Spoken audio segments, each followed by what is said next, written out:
Hi, and welcome to another episode of the ARC podcast with Jen and Lindsay. Jen, how are you today? Lindsay, I'm all right. How are you? Oh, I'm hanging in there, another sick kid. So if I disappear on this podcast, it's because the time of recording, we have to get our daughter to the doctor to get some steroids for her asthma. So Yeah, you guys are struggling over there. we are. It's never ending. Like, I'm gonna joke when I go in there and be like, "Hi, are we going in our usual room for our frequent flyer miles?" Like, they're literally gonna name a room after us. I swear. Well, before we get started, I'm excited about, we have really great guests today from the We Arc of do. I'm so Ohio. excited. But before we get started, I just wanted to take a minute to respond and make sure that it's known where we stand on some of the language that we're hearing in the one of our congressional elections here. We have some candidates up in Toledo area who are running against Marcy Kaptur for her congressional seat. And that one of those candidates' name is J.R. Majewski. I don't know a ton about him, so I asked Lindsay about him, and she knew right away who I was talking about because he He's seems a to be a local, frequent. yeah, he's a local guy who likes to run for Congress against Marcy Kaptur. So Yeah, he hasn't won, but he likes to run against her. yeah. I guess he's getting a little following on Twitter, doing some podcasts and getting some press because he is a big Trump supporter, which is it's fine. Mm-hmm. We don't take any political views about who the candidates are, and I don't even know. I'm guessing he's a Republican, but I didn't even look up whether or not he was a Republican or Democrat. But basically, I just wanted to bring this up because he made some comments on a podcast this week and disparaged people with disabilities. I'm not going to say what he said, and I honestly watched the clip and had to turn it off immediately because I can't believe that people are still making comments that are so disgusting and ignorant, and honestly, just to get a laugh. And that's kind of where we are, I guess, in 2024 with um, how we go about campaigning is just trying to get people to laugh and get some press. So I'm guessing that's what it was about, and it was just plain ignorance. But basically, he said something to the effect that people with that are in the Special Olympics are, and he used the R word. And it was just very, very disparaging. So we at the ARC are against this kind of language. And I think he did just make an apology. I didn't actually I see feel what like else too he little, too late though for his apology. I also do not watch it. Like, take our word for it because we don't want to give the clip any more views than what it needs to have. It doesn't need to be viewed at all. Yeah, I actually So, just saw it on the Toledo Blade. We did a news story on it. oh, It I was bet on the they did. Gongwer. Like Mm-hmm.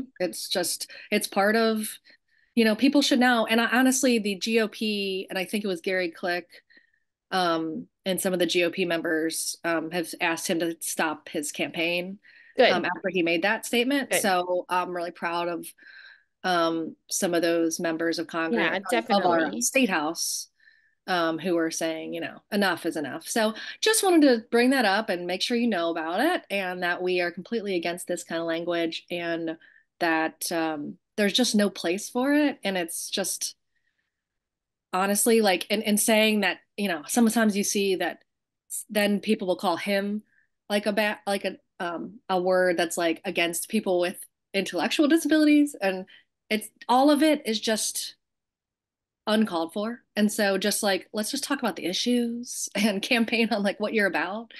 And honestly, just like think before you talk because we're Mm-hmm. not having it here at the Arc. Okay. And so Perfect. moving on. So today we have Emma and Olivia from the Arc of Ohio Assistive Technology Program. Mm-hmm. We're excited. We want to talk to them and ask them all about assistive tech because we know that the ARC is kind of a go-to place for a lot of people when they need assistive technology for their loved one. So I want you guys both to introduce yourselves and tell us how you came to work for the ARC and a little bit about your role here. You want to go first? Yeah, I'll go first. Okay, so I'm Olivia and I started working here, I would say a little over a year ago. And Emma and I have been best friends for a really long time, let's just say that. And she started working here obviously longer than I was working here as well. But at first, I started out as Dave's assistant, and then the assistive technology, the ARC in general, just keeps growing. So I switched over to help Emma, and she got me the job at the ARC originally. So that's how I started working here, and now I assist Emma in assistive technology. Awesome. Emma. My name is Emma. I started working at the ARC in 2019. Josh and I actually used to live in the same neighborhood, and the neighborhood that we have, they had like a Facebook page. So Josh had put that they were looking for an admin assistant. So I sent in my resume and then like with the interview and then got the job. I first started out as an admin assistant and then started working a little bit with like the family choice program because that was growing and then sort of winter of 2019 into COVID, I took over the assistive technology program. So I've been doing that. August will be 5 years since I've been here. Wow. So, but yes, I love it. I have learned so much with doing the assistive technology program and even just knowing like there's things that I didn't know that were out there. I feel like I tell people this all the time that up until like 2 years ago, I had no idea that two-in-one washers were a thing. Two-in-one washer and dryers were a thing. So, um, yeah, just learning so much and getting to meet everyone, and it's been amazing. Yeah, tell me about these washer and dryers. I want to know about it. I did not know about it until so in Cuyahoga, they have, I believe they're called their tri-tech homes. So initially individuals can apply to live in these technology homes. I don't know too much about the criteria, but for individuals to help build that independency and also learn what they're looking for and what's going to help them once they take that step into living alone or living with roommates. So they have two-in-one washers for those individuals that are in wheelchairs or if they're like the top loads, you can't reach all the way up the top. And then, or sometimes laundry, like it can just be like a bit too heavy, I know, for some individuals. So you throw all the laundry in. I think it's like one button starts the washer and then it dings, and I think there's just another button for the dryer. So it does the whole cycle in just one. So I had no idea. I don't know if they are in, I know they had to get them internationally, but they're through like GE maybe. Right. But yeah, I thought they were awesome. So now whenever I talk to families when they're talking about making that first step, I'm like, well, they make two-in-one washers. I don't know how much they are, but like they make those, like they're available. So That's yeah, the dream. yes, I like want one for myself. I do too. I feel like I should have just got one when I moved out and just did that. That's awesome. See, because this is one of the things I really wanted to bring up because there is more to assistive technology than just communication devices, which I think when I think and thought about, what our ARC did with assistive technology, I thought that's all you did. And so first tell us just how the program kind of works for a family. Like if a family comes and says, I want to use the ARC for the assistive technology program, what do they do? And maybe give us like an example of what a success story is of someone who's used the program. So to start, a family will they kind of just get together and they think like, oh, this is something that we need. So essentially, assistive technology is a need for an individual. I know sometimes it can get on the cross of like a need versus a want. But the waiver will only supply equipment or assistive technology for those individuals that need it. And the waiver is also only built around that individual. Yep. So we've had scenarios where families will need a house generator. Um, but it's kind of you're thinking about the whole house. And so if we're thinking about just the individual, you would just need a room generator because the waiver's not supplying for the rest of the family just for that individual. Right. So the family, they sort of just think about what they're needing. They can either reach out to the Arc of Ohio, so myself or Olivia, because sometimes they just don't know what's out there, and like I know we have our own text toolbox, and I know sometimes it can be a little bit overwhelming just because when you don't know what you're looking for, when you're seeing like so many things, you're like, oh my God, like it just gets very Yeah. overwhelming. So they can always contact us and they can just give us like a situation, or like a scenario. I know sometimes parents will call and they'll say we have really bad elopement issues, or I know when COVID had happened and they were getting ready to open up schools again, and parents and guardians were going back to work, kind of building that independency back up. Like, okay, you'll be coming home from school or your day program by yourself. What's the best that we can do?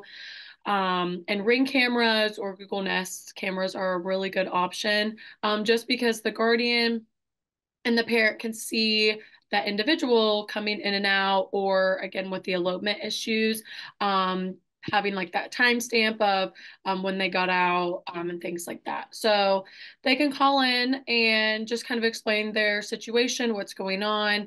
And then we can sort of give recommendations. So we right now are not assessment certified, so we can only give recommendations, but not like a certified like letter that you could get from like an OT or a PT or a Right. doctor.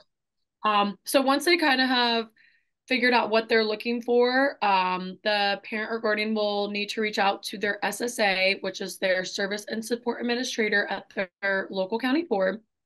They Each county is very different, so I don't want to give anything specific because what one county does, another county might not do that. Yep. So, they'll talk with their SSA, and they'll say like, "This is what we need. This is what the individual needs, and this is what we're looking for." And then again, I can't speak for what the county board does, on their part after that, but the SSA will reach out to myself, and they'll say, "I'm looking for a quote," and it'll be a list of items that the individual is needing. I will generate a quote. Sometimes it's super easy. And then sometimes it's a little bit more harder, especially if we're getting into like hospital beds, wheelchairs, tricycles, because certain things need measurements, and a lot of that you cannot do returns or exchanges just because they're um, built to made for that specific individual. So once I generated the quote, I send it back to the SSA. And then again, county boards have different processes when it comes to submitting to the waiver, and things like that. And then once we get the authorization, Olivia will go ahead and order, and bill the waiver, and then all of that gets shipped out to either the family or the SSA, wherever they are wanting their equipment to be sent to. And I know sometimes, like I know parents and even SSAs will call. The word like technology can be a little bit tricky because when people think technology, they think of like laptops, iPads, and things like that.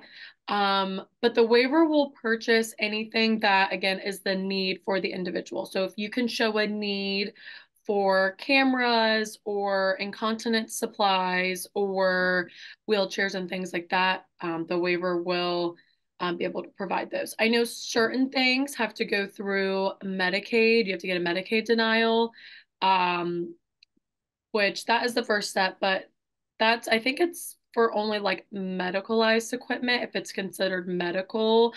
But things like cameras or iPads, things like that, I don't believe they need a Medicaid Medicaid denial, but um Yeah, again, that's more every for the county. durable medical equipment stuff, right? Mhm. Yeah. I know. So like I've learned so much already because I honestly thought you guys just did like the communication devices for kids. Mhm. So I'm already learning it's just about whatever adaptive, assistive, and then we call it technology, but it's, I mean, that's what it is. But it's, when I think technology, I think of like an iPad, but it's actually like anything that can assist you and um, adapt to your environment to help you with whatever your needs are. So yeah, like the individualized service plan is really important here Mhm. to make sure that that's correct and what the individual actually needs. And so that has to match up. And then you work a lot with the SSA. So kind of that's where the ARC is, I think, is really helpful because we know so much about Mhm. what families are needing. And then we can kind of take the onus off of the family and kind of work directly with the SSA on like getting what they need. And you've been Yes. doing this for 5 years. So you have done this so long that I would just feel really comfortable. When I need stuff, I'm coming to you, Emma and Olivia. I appreciate it. Okay, so give me more of examples. So like the cameras make total sense. How about like the angel sense stuff? Do you guys do that where it's like something that you put on the child to like for the elopement? Because I feel like that's a big one for especially parents of minors. Yes, Angel Sense is really, I definitely recommend Angel Sense a lot of the times with families. Just because I've never heard any bad backlash or any like negative things about them. Yeah, Um, but we do get a lot of Angel Sense. They are also too, DODD certified as well. yeah. But typically a lot of SSAs just come through us because I don't know the Angel Sense like procedures and things like that. But I recommend a lot of the Angel Senses because they have like two different options. They have a wearable GPS and then they have a watch. So they have like the watch just looks like a regular watch, and then the wearable one, it's probably about like this big, Mhm. and some people will tie them to like the shoelaces, their Yep. book bags, their belt buckles. Um, and it's definitely good. I usually see them more for minors, especially in and out of day programs.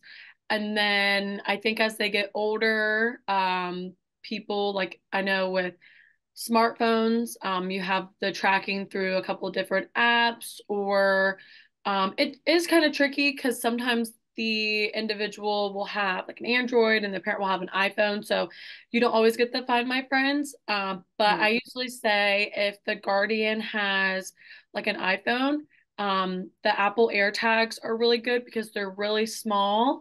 Yeah. So you can just put them in a book bag or like a belt buckle as well.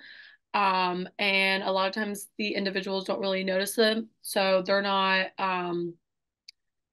they'll be less likely to like take it off of Yeah. them or like throw it away or anything like that. So, and then they also have two, I've seen a couple times, I just don't think many parents know they're out there, but they have GPS soles for shoes. So, um, it's like fit to made for shoes. They put them in the shoes, and that's the GPS tracking that they have. I don't know how well it works and everything. I've just ordered it for a couple people, but I haven't heard like anything good, but I haven't heard anything bad about it either. Yeah. Cool. Okay, so that's like elopement stuff. Like what about like safety? Is that like are there some safety things that parents I'm thinking like I don't know, like I guess we can't do like locks on doors and things like that. That's No. So we can do the only locks that they can really do are front door and back door locks. right. A lot of people will get those for again, building that independency as far as coming home. Because keeping track of a key is, I know for me, I always lose my keys. So, and sometimes it's easier for either just to put your thumbprint or typing in like a passcode. So the waiver will pay for those kinds of locks, but not locks inside. As far as safety, I would say like door sensors. Um, I know some of the keypad locks, they do automatic locks. So when they come in and shut the door, it'll automatically lock, or when they're leaving, it automatically locks. And then I haven't seen them as much anymore, but we used to order the like seatbelt harnesses. I haven't seen them as much recently. I know it kind of falls in with like the that line of like they're being too restricted. But we Right. used to get those a lot. And then yeah, I just think as far as safety, like the door sensors, the keypad locks, Yeah. cameras, and then again, if we're talking about elopement with the angel sense and things like that. And then there's like sensory stuff, right? That's in your Yes. tech toolbox too. So Yeah. talk a little bit about that. I see like obviously I think we all have a weighted blanket at this point. That's become like very mainstream, but it didn't used to be. It was kind of hard to find, and now it is. Yeah, now they're like at every single store that you go to. For me, I think that sensory can be very broad. Mhm. So you have like I know some people will use the sensory canopies. They have I think if we can imagine ourselves in like a sensory room. So we have the canopies, and then we have rollers, and then just little sensory toys. Like what Like are they? fidgets and stuff. Yes, Yeah. fidgets. And then we have bubble walls, bubble mats, of course, like the weighted blankets. I'm trying to think. Of course, when I'm thinking of things, my brain is like it's like my first day on the job. I have a perfect example. We order a lot of sensory, like chewable and wearable items. So, like necklaces that have, and then like you can also do it to like the toughness or the softness that you want, or like that an individual wants or needs, basically, to fit their sensory issues. So, that's really nice as well. Yeah, so would you need, since you were not going to do the assessment, you would need like a note from an OT or a physician of some, probably, right, to get the waiver to cover this. Um, I I'm not sure if you need one in every scenario or like when you're submitting something. I do tell families that it really does help if you have like a letter of recommendation from a doctor, a PTOT. Yeah. I feel it just shows you're showing the waiver like this doctor is basically saying that this is something that they need. So I Right. think that it helps a little bit more. I don't think that you need it every time. I could be wrong. Again, I I don't would think you we have should your need it. understanding. Yeah. I think it depends on your county too. Like, because I've heard the same things. Like, I think the SSA from your ISP should know if this can be covered or not. I just think with some counties, they always want that note, that Yeah. medical And it note or occupational therapist note. when I first started doing this, it used to be really hard to get sensory items on a Mhm. waiver. It was very hard just because I don't think that you could really show a need for a sensory item. But now I feel like it's definitely one of the top five things that we order on a daily basis are sensory items, whether again they're like the fidgets, bubble walls, canopies, swings, um, adaptive clothing as well for those individuals that don't like wearing clothes or Mhm. they're really bad at taking off their clothes.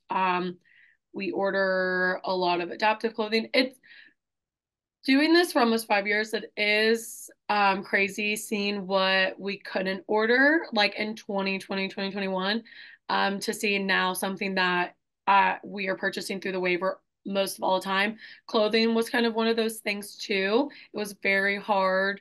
It was rare that I ever see clothing coming across. I just don't know if that was things that families just didn't know that they could purchase or if it was something that the waivers were denying. But adaptive clothing, and then Adaptive furniture as mhm. well.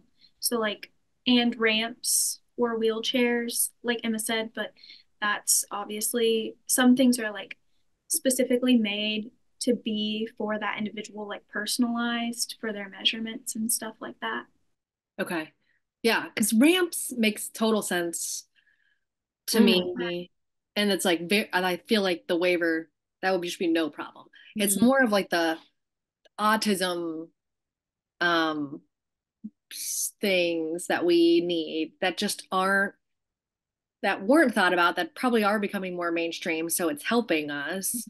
But at the same time, I think we still have a lot of work to do on like getting things covered for people with autism that they clearly need, that parents would not have to buy, but for their child having autism, you know? Mhm. Um, but I think we learned a lot, and I appreciate you guys telling us all this stuff because I want more and more people to know that you're here and that there is a resource because using your waiver is hard and we need help. So thank you both for coming. And tell me really quick before you go your email, website, anything that would be helpful to parents, like if there's any resources like on the website that are helpful, just give us kind of like our last rundown of what they need to know to get in touch. They can always go to the arcofohio.org. I know that the resources are always up to date. So there's always those on there. They can always call our state office. They can either ask for myself or Olivia if they have any questions on anything. Um, Sometimes it is easier to just have a phone call. So, because I know with emails, like I know for me, it's easier to just talk on the phone than it is to send out like an email. So they can give us a call anytime. And then they can always email me. My email is on the website. We just stick to my email because it just makes it, I do all of like the quoting and then sort of like the assessments parts. And then Olivia, she does like all of the ordering and billing. So we kind of keep it a little bit separate, but they can email me or if they want to speak to either one of us, they can just give us a call. Awesome. Thank you guys. I appreciate your time and give us a call, guys. The ARC email is 614-487-4720. Bye, Emma. Bye, Olivia. Bye.